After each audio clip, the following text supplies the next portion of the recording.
হত্যাকাণ্ডে যুক্ত রাজু বর্মন, রাকেশ বর্মন, বিমান দাস তারা কোথায়? প্রশ্ন স্থানীয়দের। তাদেরকে কেন গ্রেপ্তার করছে না পুলিশ? পুলিশের আইটি সেলের ভূমিকা নিয়ে উঠছে প্রশ্ন। তবে কি পুলিশ মোটা অঙ্কের অর্থের বিনিময়ে ম্যানেজ হয়ে গেছে?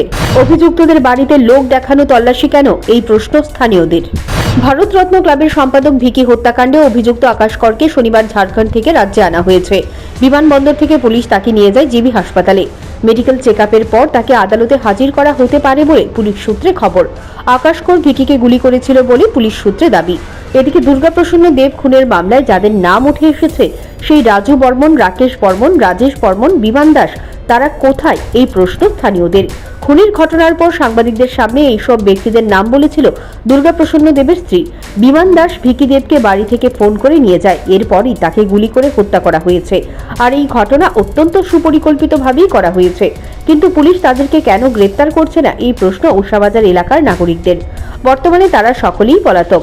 তাদের দাবি, দোষ না থাকতো তাহলে নিশ্চিতভাবেই তারা বাড়ি ঘরে থাকতো। অভিযুক্তদের সকলের সঙ্গে মোবাইল ফোন রয়েছে।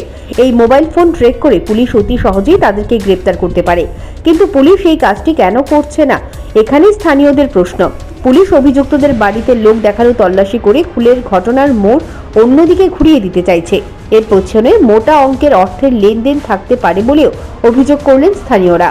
তবে ভিকি হত্যাকাণ্ড নিয়ে এখনও উষাবাজার এলাকায় চরম উত্তেজনা বিরাজ করছে। Bureau report, news prime Tripura.